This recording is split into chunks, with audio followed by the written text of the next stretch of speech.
kita ketemu lagi dan pada video kali ini saya akan melanjutkan tentang kartu kredit yang kemarin di edisi pertama.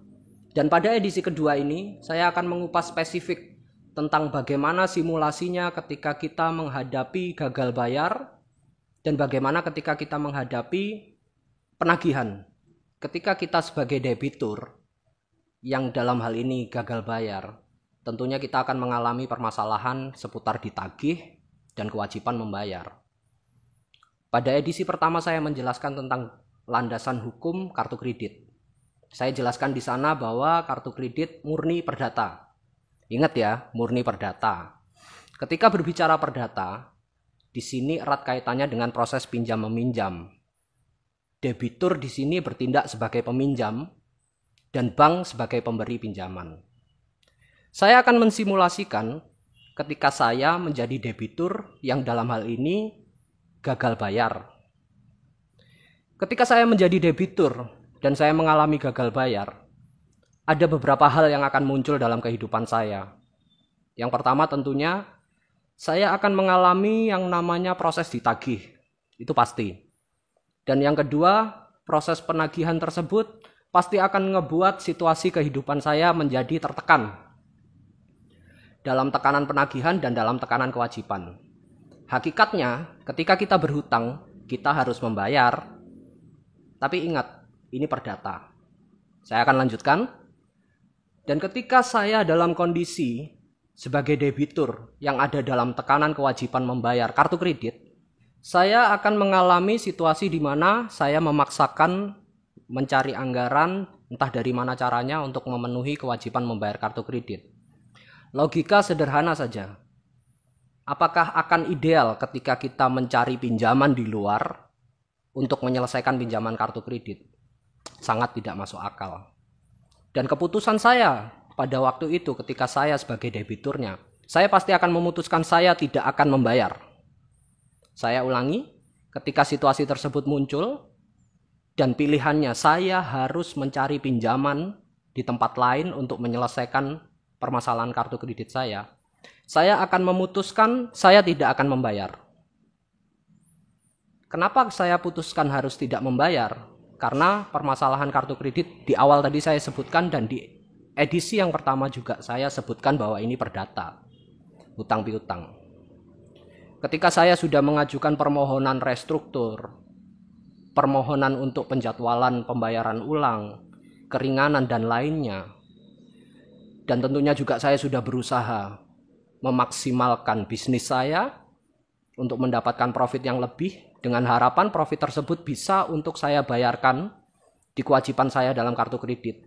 Tapi faktanya saya tidak berhasil. Dan saya akan ditekan tentunya. Dan ketika tekanan tersebut muncul, saya tidak akan membayar apabila pilihan bayar tersebut dengan cara meminjam untuk menyelesaikan kartu kredit. Ini bukan solusi. Yang terjadi kedua simulasinya adalah saya sebagai debitur, saya memiliki sebagian uang dan saya mengajukan pelunasan. Ketika uang saya yang saya miliki tidak sepenuhnya cukup untuk pelunasan, saya tidak akan melakukan pembayaran sebagian. Karena apa? Dalam proses pembayaran sebagian, selanjutnya kita akan membuat janji dalam perundingan dengan bank untuk pelunasan sisanya. Dan ketika saya tidak berhasil melakukan pelunasan sisanya, balik lagi saya akan dikenakan bunga dan denda. Idealnya ketika simulasi kedua ini terjadi, saya akan mengumpulkan uang sampai dengan nilai yang pas dengan pinjaman saya, baru saya akan lunasi seketika. Itu simulasi yang kedua. Jadi saya akan mengupas kenapa dalam simulasi yang pertama saya menyampaikan di simulasi itu saya tidak akan membayar. Ada dasarnya di sini yang akan saya jelaskan. Kenapa di simulasi pertama saya menyampaikan saya tidak akan membayar? Karena jelas landasannya perdata diatur dalam KUH Perdata pasal 1754 tentang pinjam meminjam. Jadi bukan pidana. Dan landasan hukum yang lainnya diatur dalam undang-undang tentang hak asasi manusia. Ji, ada berkasnya, Ji? Coba, Ji. Jadi di Undang-Undang Nomor 39 tahun 1999 tentang hak asasi manusia, di dalam salah satu pasalnya menjelaskan tentang tidak seorang pun atas putusan pengadilan boleh dipidana atau dikurung berdasarkan atas alasan ketidakmampuan untuk memenuhi suatu kewajiban dalam perjanjian hutang piutang. Oke? Dalam kewajiban perjanjian hutang piutang tidak boleh dipidana atau dikurung.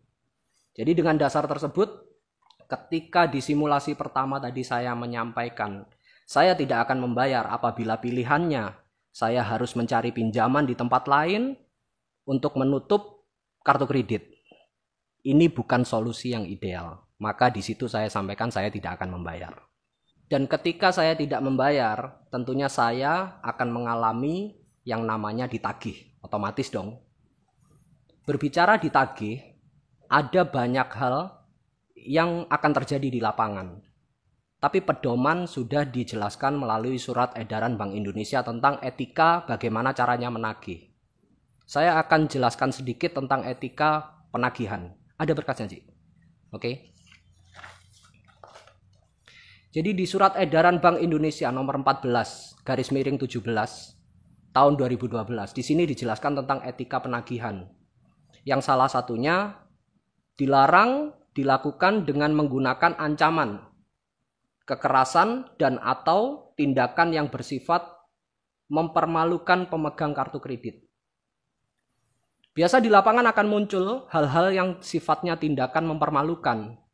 Tujuannya simpel, efek jera, efek malu di lingkungan sosial, sehingga kita mau tidak mau dalam tekanan dan akan membayar.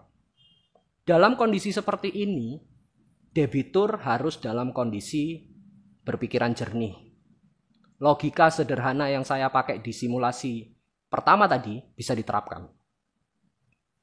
Dan apabila kita sebagai debitur tidak dapat berpikir jernih karena tekanan yang muncul, tidak ada salahnya ketika kita datang ke lembaga yang sifatnya hukum dan memiliki kompeten.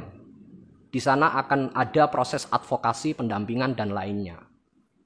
Jadi, dalam edisi kartu kredit kedua ini, saya menjelaskan tentang detail-detail tersebut tadi. Ingat, tetap berpikir jernih ketika mengalami tekanan. Pastikan tidak melakukan pinjaman di tempat lain untuk menutup pinjaman yang ada. Karena itu bukan solusi. Ingat, itu bukan solusi. Solusi yang terbaik adalah kita bekerja memaksimalkan bisnis, mendapatkan profit, melakukan negosiasi, dan ketika full pendapatan kita melakukan pelunasan secara langsung. Itu adalah proses yang ideal. Baik, itu tadi saya jelaskan tentang bagaimana simulasinya ketika kita menjadi debitur yang gagal bayar dan ketika kita mengalami proses penagihan. Ingat, tidak membayar yang saya maksudkan pada simulasi tadi dalam kondisi ketika saya sebagai debitur sudah berupaya maksimal, sudah mencoba mengupayakan pendapatan secara maksimal, namun gagal. Prinsipnya saya sampaikan untuk teman-teman semua yang mengalami hal tadi, tetap berpikir jernih, tetap berupaya, karena hutang harus tetap dibayar. Gunakan kartu kredit secara bijaksana dan kelola finansial kita secara maksimal. Oke, tetap semangat, tetap bekerja keras, dan jangan lupa optimis. Salam semangat.